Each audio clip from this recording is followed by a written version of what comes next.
So my world, that until then seemed so bright and full of promise, had come unstuck. It was for me a time for serious reflection. I realized how close we were to a mighty, irreversible Holocaust.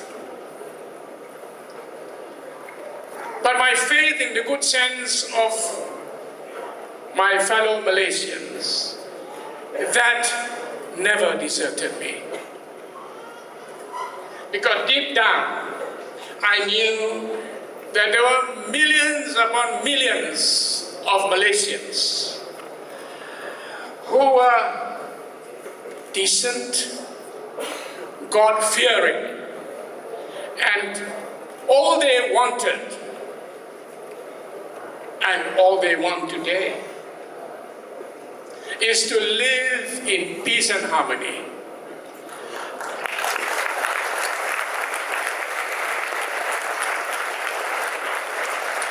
Under a government that is just, fair, and inclusive.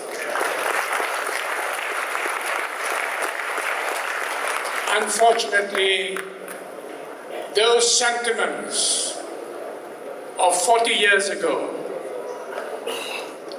remain largely unfulfilled, even as I speak now, because subsequent official policies have done little or nothing to create a sustainably united and viable nation, grounded again in justice and equity for all, not just for one community.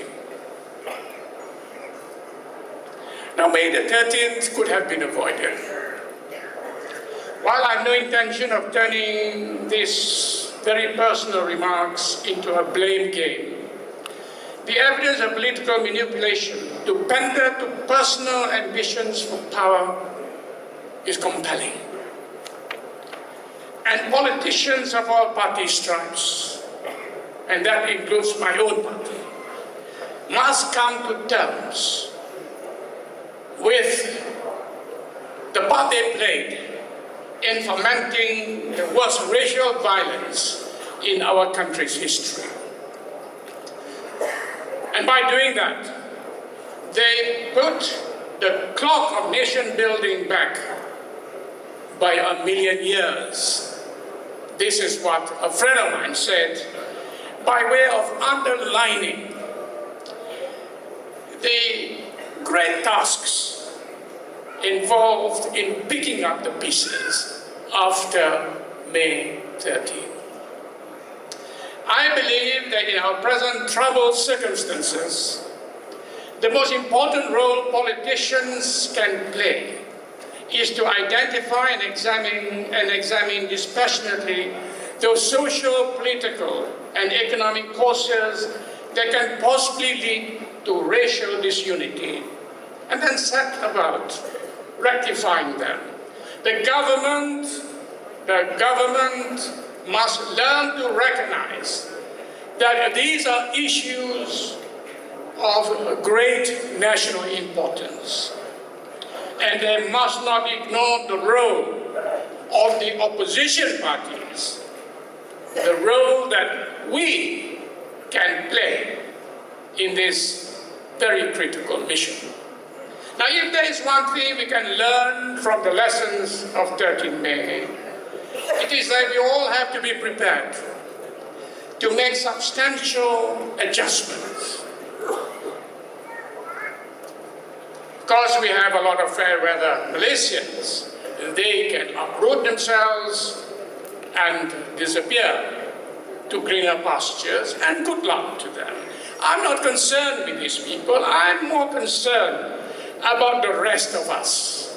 Malaysians who will be here through good and bad times, either by choice or through force of circumstances. It is for all of us remaining that we must do all we can in the name of justice and common humanity to ensure there will be no justification or excuse whatsoever for a repeat of May 13.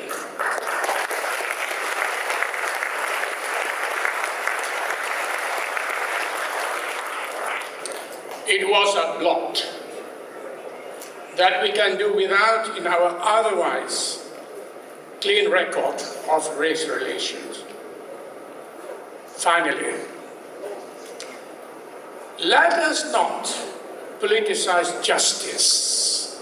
Think of para.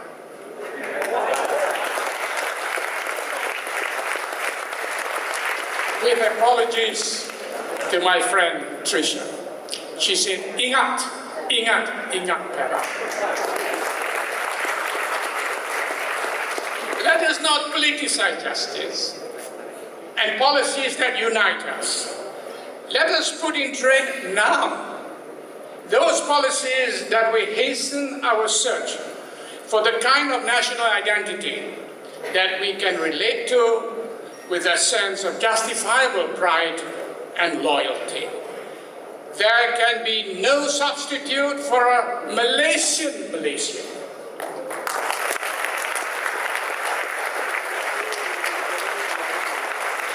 With all that it implies. Not one Malaysia. Any trick out of Najib's bag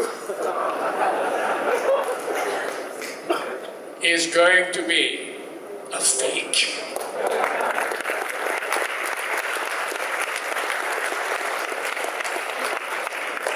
So let not those victims, we're here to talk about May 13th, let not those victims of the mindless massacre of May 13 die in vain.